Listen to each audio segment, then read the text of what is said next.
Well, hello civilians. Welcome back to our channel. And today we will be talking about the science of luck. So, let's begin.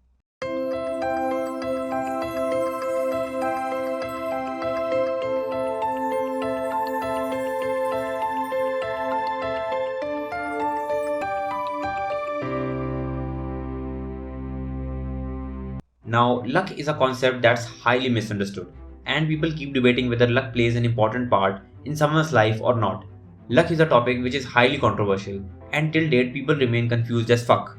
What do you think about it? Is someone born lucky, or they work hard and make their own luck? Now it's completely up to you what you believe in, but today we will be dissecting luck and will describe luck in the most elaborate possible way. Now, there might have been times when you would have thought that why are some people lucky?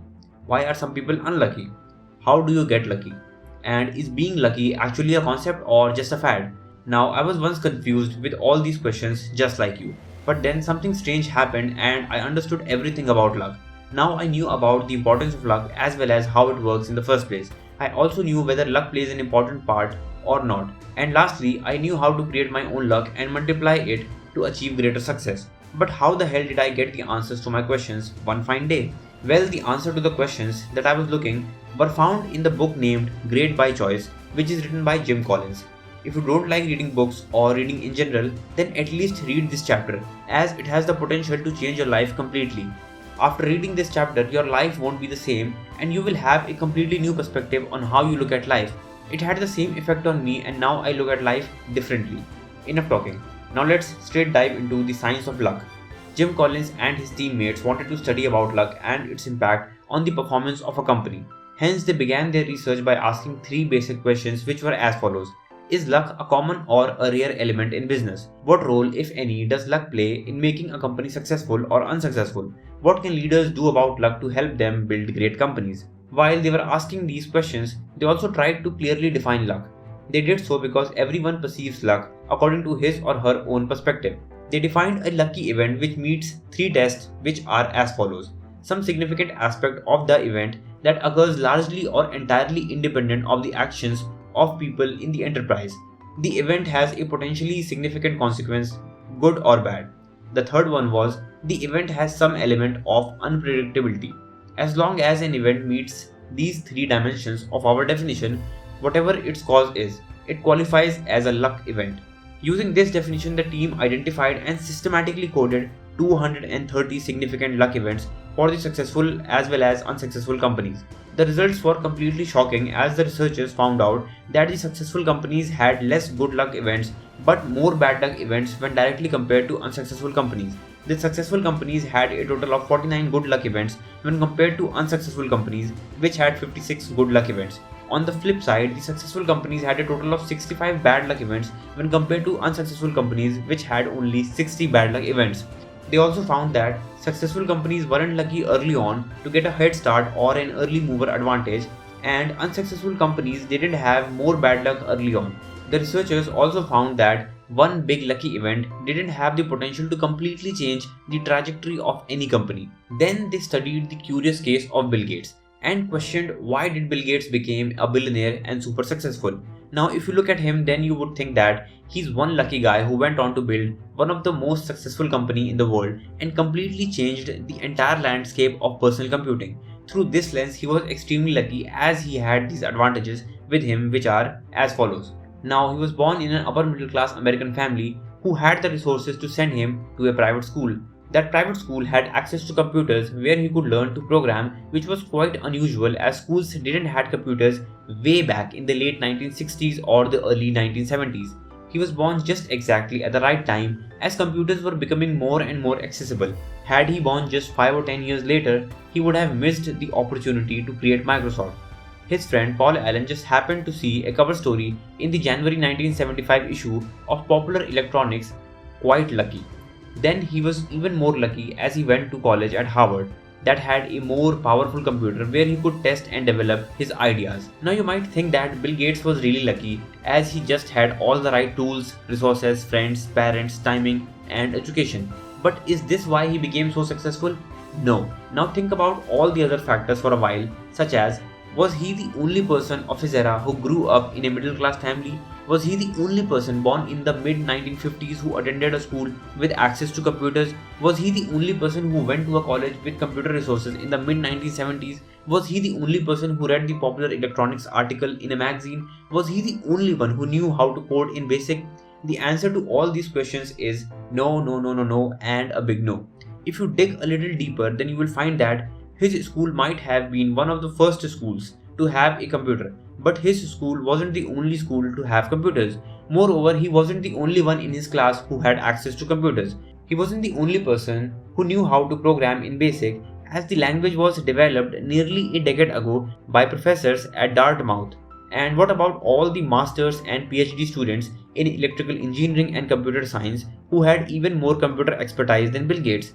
This would have been done by computer experts who were already working in their industry, but they didn't. They could have disrupted their life plans and cut their sleep to near zero, inhaling food as fast as possible so as not to let eating interfere with work, while throwing themselves completely into writing the code in BASIC to develop a software as soon as possible. How many actually defied their parents, dropped out of college and moved to a new city to work on the software? How many of them wrote, debugged and shipped the software before anyone else? The answer to this question is no one. Thousands of people or even millions of people could have done the exact same thing that Bill Gates did, but they didn't. If we come back to the story, yes, Bill Gates was lucky to be born at the right time, but so many others had the same luck. He was also lucky to have the chance of programming in 1975, but many others also had the same luck. The difference between him and many others who were similarly advantaged was not luck. It was the effort that created a massive difference. He did more with his luck and created a huge return on his luck. This is actually the important part. If you can take anything, then please take this from this video. Many people argue that why spend even a second on thinking about luck when it's completely out of your control, which is true, but you become successful and improve your chances of success only when you recognize luck when it appears and seize it. Leaders like Bill Gates, who grab lucky events and make more of them than what others do, is what makes the difference between success and mediocrity. It's the ability to get a high return on luck at pivotal moments that distinguishes successful people and helps them to have a huge multiplicative effect on their success. Now just imagine for a second that Bill Gates had said to his friend Paul Allen after seeing the article in the magazine, "Well Paul, I'm kind of focused on my studies here at Harvard right now, so let's wait for a few years and then I'll be ready to start Microsoft."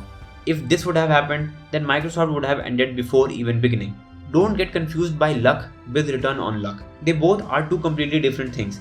Everyone gets lucky once in a while, but people like Bill Gates make more of the luck they get.